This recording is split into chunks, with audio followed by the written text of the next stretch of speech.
नमस्कार दोस्तों, स्वागत है आपके मेरे यूट्यूब चैनल पे। आज हम लोग ज्योग्राफी यानी कि इंडियन ज्योग्राफी का टॉपिक 6 पढ़ने जा रहे हैं। Indian geography topic 6।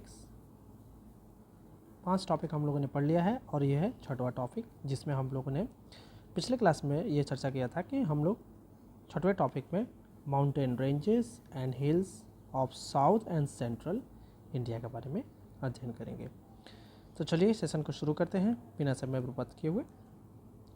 देखिए, यहाँ पर बहुत सारे रेंजेस हैं और हिल है। रेंज और हिल दोनों ही हैं, ये दोनों ही मैं आपको पढ़ाऊँगा नॉर्थ से लेकर साउथ तक। सबसे पहले देखिए, हम लोग क्रोनोलॉजिकल ऑर्डर से रेंजेस को पढ़ने की कोशिश करेंगे। सबसे नॉर्थ में आपको काराकोरम है, ठीक है। उसके बाद लद्दाख है, देन जास्कर, उसके बाद पीर पंजाल, फाइनली शिवालिक है, ठीक है। शिवालिक के बीच में 2 और रेंजेस हैं, वो तो हिमालय का ही है, ग्रेटर हिमालय और मिडिल हिमालय है। तो आपको ऑर्डर याद रखना है, ठीक है। काराकोरम, लद्दाख, जास्कर, पीर पंजाल और शिवालिक। अब हम लोग स्टार्ट करेंगे काराकोरम रेंज से।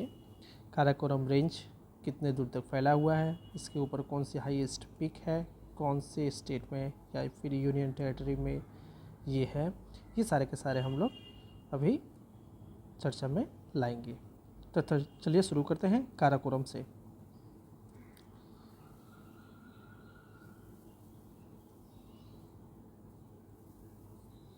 चलिए शुरू करने जा रहे हैं हम लोग।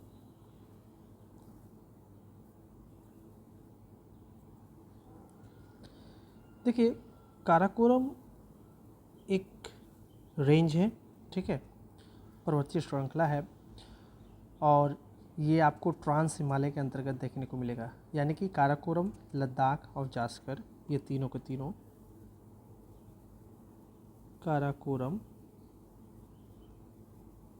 लद्दाख और जास्कर, ये तीनों के तीनों आपको ट्रांस हिमालय के अंतर्गत देखने को मिलेगा।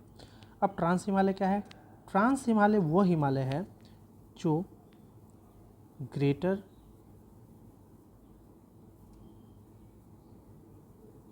मिडिल और सब ग्रेटर यानी कि शिवालिक से पहले बनकर तैयार हुआ था, उसे ही ट्रांस हिमालयन कहा जाता है। और इसी ट्रांस हिमालय का जो भाग है, रेंज है, वो कौन है? काराकोरम है, लद्दाख है और जास्कर है। आइए काराकोरम में ध्यान देते हैं। काराकोरम जो है, सबसे पहले ये कहाँ पर सिचुएटेड है? तो ये कश्मीर रीजन में है, याद रखिएगा। फैक्ट नंबर 1, ये कश्मीर रीजन में आता है। इसके अलावा इसका कुछ भाग जो है, बॉर्डर वाला एरिया, वो आपको चाइना और पाकिस्तान में देखने को मिलेगा। ये वाला भाग आप जो देख रहे हैं, ये POK है, POK यानी कि पाक ऑक्युपाइड कश्मीर। तो कुछ हिस्सा इसका जो है वो पाकिस्तान में होगा, पाकिस्तान, और कुछ हिस्सा जो है इसका चाइना में होगा, ठीक है। तो ये 3 देश में है, एक पाकिस्तान, दूसरा चाइना, तीसरा इंडिया। काराकोरम रेंज जो है सबसे अधिक जो है वो गिलगित बल्तिस्तान में है। कहाँ पर है? गिलगित बल्तिस्तान में है, जो कि आपको POK के अंतर्गत आता है, यानी पाकिस्तान में आता है। सी लिख दो option number, fact number C में तीसरा फैक्ट आएगा। इसका जो मैक्सिमम ज्यूरिडिक्शन है वो गिलगित बल्तिस्तान, जो कि पाकिस्तान के अंतर्गत देखने को मिलता है। अब इसके हाईएस्ट पीक की बात करते हैं। फैक्ट नंबर 4, हाईएस्ट पीक जो है इस पर सबसे हाईएस्ट वो है K2, यानी गॉडविन ऑस्टिन के नाम से जाना जाता है। फैक्ट नंबर 5, पासेस की बात करेंगे। कौन कौन से पासेस इसके ऊपर अवस्थित है? पासेस क्या होता है? जब 2 रेंजेस, जब 2 पर्वतीय श्रृंखला यानी कि एक ऐसा और ऐसा पर्वत श्रृंखला होता है और उनके बीच में काटकर एक रास्ता बनाया जाता है, ठीक है, ताकि एक पर्वत से दूसरे पर्वत आसानी से जाया जा सके, उसे ही पासेस कहा जाता है। तो कितने पासेस है इसके ऊपर, ये हम लोग थोड़ा सा ध्यान देते हैं। इसके ऊपर है काराकोरम पासेस। सबसे पहले काराकोरम, ये आपको याद रहना चाहिए। दूसरा हो जाएगा आपका कुंजिरप, कुंजिरप पासेस। तीसरा हो जाएगा आपका हिस्पर, हिस्पार। चौथा हो जाएगा बिलाफोंड ला पासेस। मिनटांका, मिनटांका पासेस, ठीक है। और भी पासेस है, मैं आगे लिख रहा हूँ। मिनटांका के बाद मुस्ताक,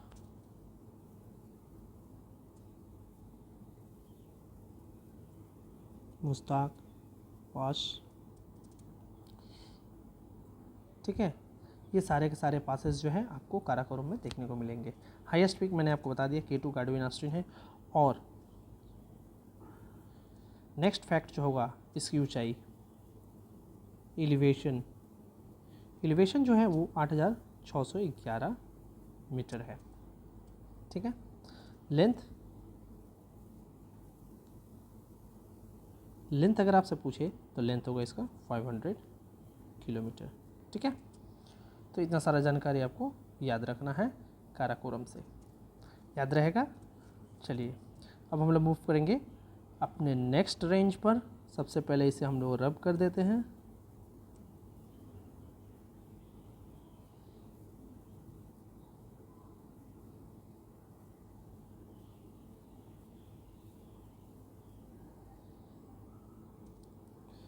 आइए रेंज नंबर 2 लद्दाख।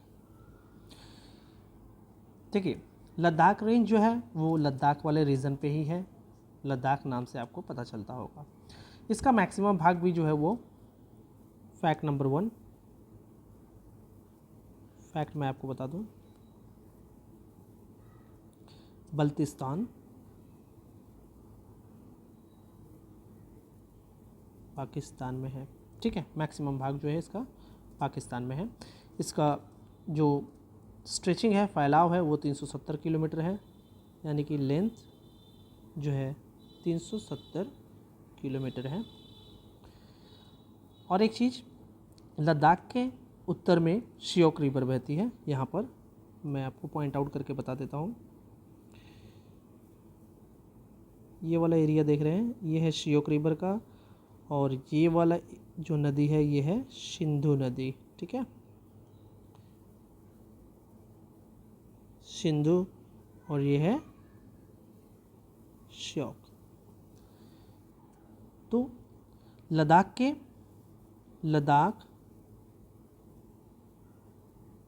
रेंज की नॉर्थ में और साउथ में दो नदियाँ का बहाव है।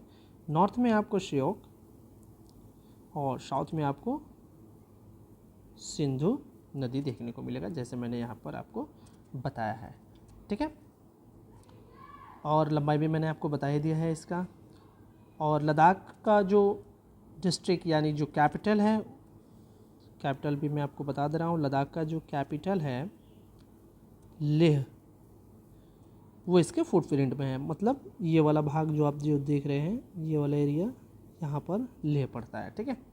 तो ये इतना सारा जानकारी आपको याद रखना है। इसका बॉर्डर जो है याद रखिएगा, इसका बॉर्डर कैलाश रेंज से पड़ता है, कैलाश रेंज से इसका बॉर्डर पड़ता है। और ये काराकोरम जो है इसका पेरेंट रेंज है, ठीक है। पेरेंट, जैसे पेरेंट होते हैं ना हमारे माता पिता, वैसे इसका भी पेरेंट है, वो रेंज है कौन, काराकोरम, याद रखिएगा। तो यहाँ पर पेरेंट रेंज भी मैं लिख दे रहा हूँ, काराकोरम, इतना आपको याद रखना है, ठीक है। चलिए मूव करेंगे अब हम लोग अपने नेक्स्ट रेंज में जो कि है जास्कर। तो चलिए जास्कर से स्टार्ट करते हैं। ये रहा तीसरा रेंज जास्कर। ठीक है, मैंने आपको अभी थोड़ी देर पहले बताया था कि जास्कर और लद्दाख के मध्य से एक रिवर बहती है। ठीक है, वो कौन सा रिवर है? वो है सिंधु रिवर। सिंधु रिवर, ठीक है। तो सिंधु रिवर के साउथ में जास्कर रेंज है और जास्कर के नॉर्थ में सिंधु रिवर है, ये आपको याद रखना है। फैक्ट नंबर 1 क्या पड़ जाएगा? फैक्ट नंबर 1 पड़ जाएगा जास्कर रेंज की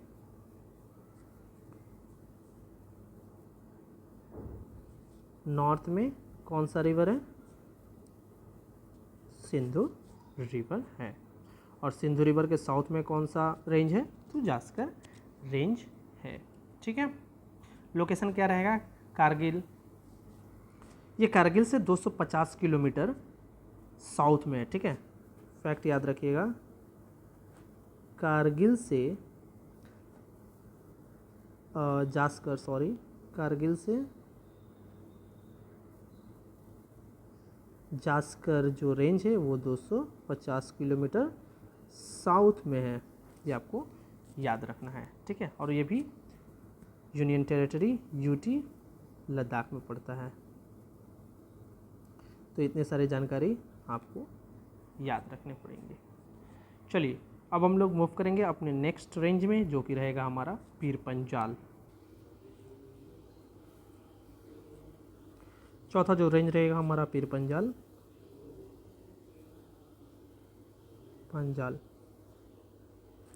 तो देखिए पीर पंजाल जो है ये भी आपको जो राज्य है जम्मू एंड कश्मीर हिमाचल में देखने को मिलेगा।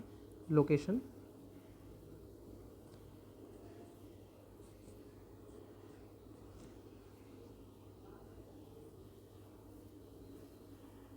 जम्मू एंड कश्मीर में आपको देखने को मिलेगा, हिमाचल में नहीं, मोस्टली जम्मू एंड कश्मीर में आपको देखने को मिलेगा। मेजर पासेस की बात की जाए, कौन कौन से पासेस जो है इसके ऊपर से होकर गुजरती है? रोहतांग, रोहतांगला,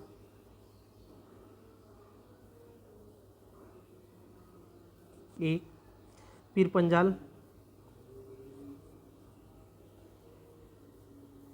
2 बनिहाल, 3। इसके बाद फैक्ट नंबर 3 में हम लोग हाईएस्ट पॉइंट की बात करेंगे। हाईएस्ट पॉइंट जो है वो है money Mahesh Kailash peak. Money Mahesh Kailash peak. ठीक है, एलिवेशन, चौथा फैक्ट। ऊंचाई की बात की जाए 6221 मीटर। तो ये है पीर पंजाल। अब हम लोग आएंगे हमारे नेक्स्ट रेंजेस में जो कि है शिवालिक। आइए नेक्स्ट जो है हमारा शिवालिक रेंज। देखिए शिवालिक रेंज यहाँ है, ये वाला एरिया ये है वेस्टर्न और ये है ईस्टर्न। तो इसका जो विस्तार है पूरे भारत में वेस्टर्न से लेके ईस्टर्न तक देखने को मिलता है। टोटल जो लेंथ होगा वो होगा 2400 किलोमीटर, ये आपको याद रखना है। ठीक है, वेस्टर्न में इसका शुरुआत जो होता है वो सिंधु नदी से होता है। Started Sindhu river western side से, पश्चिमी भाग से, और इंड होता है आपके पूर्वी भाग में, यानी कि ईस्टर्न में ब्रह्मपुत्र नदी द्वारा।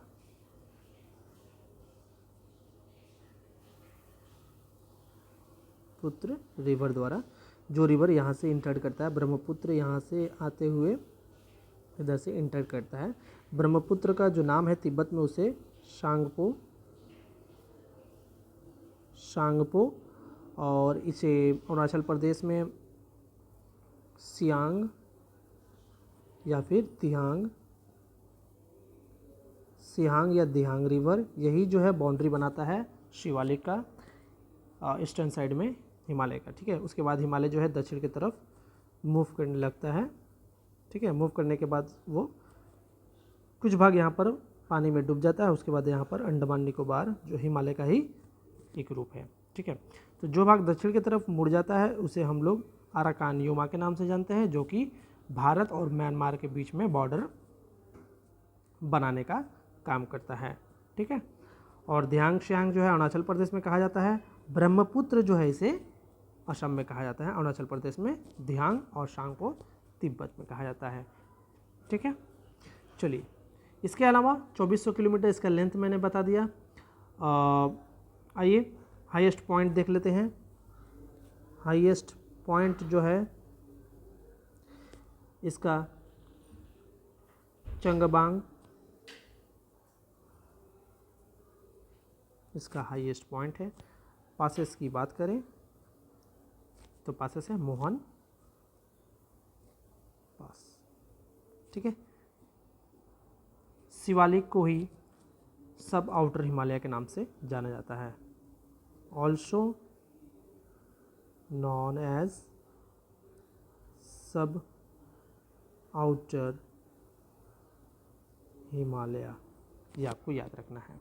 यानी कि 3 रेंज है, एक आपका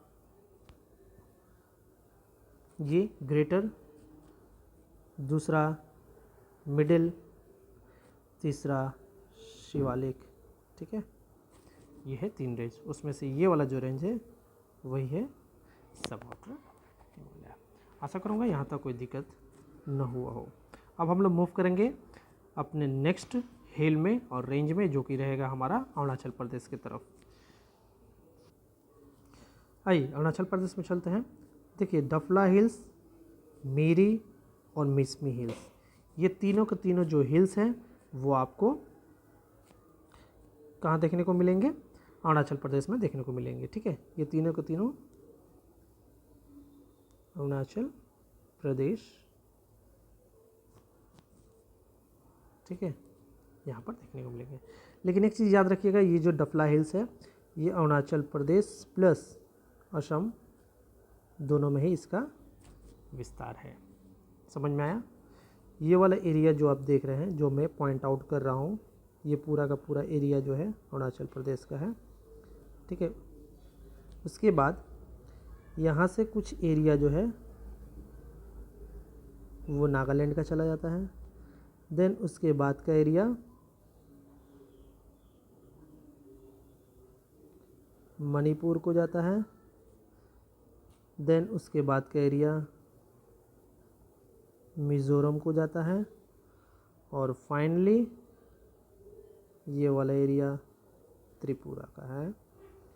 ठीक है, अब आप पूछिएगा असम कहाँ पर है, तो असम जो है ये पूरा एरिया जो है वो असम का है, यहाँ से लेकर ये पूरा।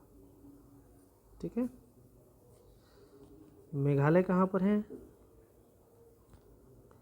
मेघालय आपको इस वाले एरिया में देखने को मिलेगा। ठीक है, तो ये नॉर्थ ईस्ट में कुछ स्टेट है जो मैंने आपको बता दिया। अब आइए यहाँ पर डफला हिल्स जो है 2 स्टेट में है, अरुणाचल प्रदेश और असम में देखने को आपको मिलेगा। उसके बाद जो है मेरी जो है वो आपको सिर्फ और सिर्फ अरुणाचल प्रदेश, मिशमी हिल्स जो है अरुणाचल प्रदेश में देखने को मिलेगा। पटकाई बूम जो है वो पटकाई बूम मैं आपको बता दूँ कौन कौन से स्टेट्स में है। पटकाई बूम 3 स्टेट में देखने को मिलेंगे। एक सबसे पहले अरुणाचल प्रदेश में आपको देखने को मिलेगा, 2 स्टेट में, भारत के 2 स्टेट, और दूसरा आपको मिल जाएगा नागालैंड प्लस नागालैंड। और ये वाला जो एरिया आप देख रहे हैं ये पूरा का पूरा यहाँ पर एक कंट्री है जिसका नाम है म्यांमार। ठीक है, तो म्यांमार के साथ भी ये बॉर्डर बनाती है। किसके किसके साथ? देखिए पटकाई बूम जो है वो अरुणाचल प्रदेश और नागालैंड में है, इसके अलावा ये म्यांमार में भी इसका बॉर्डर है। तो जो पर्वतीय भाग हिमालय का दक्षिण की तरफ साउथ की तरफ मुड़ गई है, साउथ की तरफ मुड़ गई है, उसे हम लोग अराकान योमा के नाम से जानते हैं। और ये बॉर्डर बनाती है, किसके किसके बीच बनाती है? इंडिया प्लस म्यांमार के साथ ये बॉर्डर बनाती है। और अंडमान निकोबार जो है वो इसी का ही भाग है, किसका? हिमालय पर्वत का ही भाग है। चलिए अब हम लोग नेक्स्ट चलते हैं नागा हिल्स की तरफ। नागा हिल्स जो है वो एक तो नागा से आप मणिपुर और नागालैंड दोनों में ही इसका बॉर्डर देखने को मिलेगा नागा हिल्स का, ठीक है। मिजो हिल्स, मिजो हिल्स आपको मिलेगा मिज़ोरम प्लस मणिपुर, ठीक है, मैक्सिमम मिज़ोरम में मिलेगा। तो ये रहा कुछ नॉर्थ ईस्ट के पर्वतीय भाग जो मैं आपको इस सेशन में इस वीडियो के माध्यम से बताया। इसके अलावा अब हम लोग मूव करेंगे मेघालय की तरफ। देखिए यहाँ पर 3 पर्वत श्रेणियाँ हैं, एक है गारो, दूसरा है खासी, तीसरा है जैंतिया। ये तीनों को तीनों जो है वो आपको मेघालय में देखने को मिलेगा। मेघालय नॉर्थ ईस्ट का स्टेट है मेघालय, गारो, खासी, जैंतिया। यहाँ पर सालों भर वर्षा देखने को मिलता है। जो साउथ वेस्ट मानसून है वहाँ से जो मानसूनी हवाएं आती है वो आकर इस वाले क्षेत्र में सबसे ज़्यादा वर्षा करती है, ठीक है। कहाँ पर? मेघालय वाले क्षेत्र में, गारो, खासी, जैंतिया वाले हिल्स में। और ये गारो, खासी, जैंतिया जो है ये वहाँ के लोकल जो ट्राइब्स हैं उनके नाम पर रखा गया है ये तीनों पहाड़ी का नाम। आशा करूँगा यहाँ तक आपको कोई दिक्कत ना हुआ हो। तो हम लोगों ने इस तरह से नॉर्थ ईस्ट प्लस नॉर्थ के जितने भी हिल्स और पर्वतीय रेंज है उसको हम लोगों ने कंप्लीट कर लिया है, ठीक है। इसके बाद हम लोग साउथर्न इंडिया में चलेंगे। साउथ और सेंट्रल इंडिया में हम लोग नेक्स्ट वीडियो में चलेंगे ताकि आपको भी वीडियो ज़्यादा बड़ा ना लगे। आज हम लोग यहीं पर रखते हैं। नेक्स्ट वीडियो में हम लोग साउथ और सेंट्रल इंडिया के कुछ हिल्स रेंज के बारे में अध्ययन करेंगे। तब तक के लिए वीडियो को लाइक कीजिएगा, शेयर कीजिएगा, सब्सक्राइब कीजिएगा। धन्यवाद।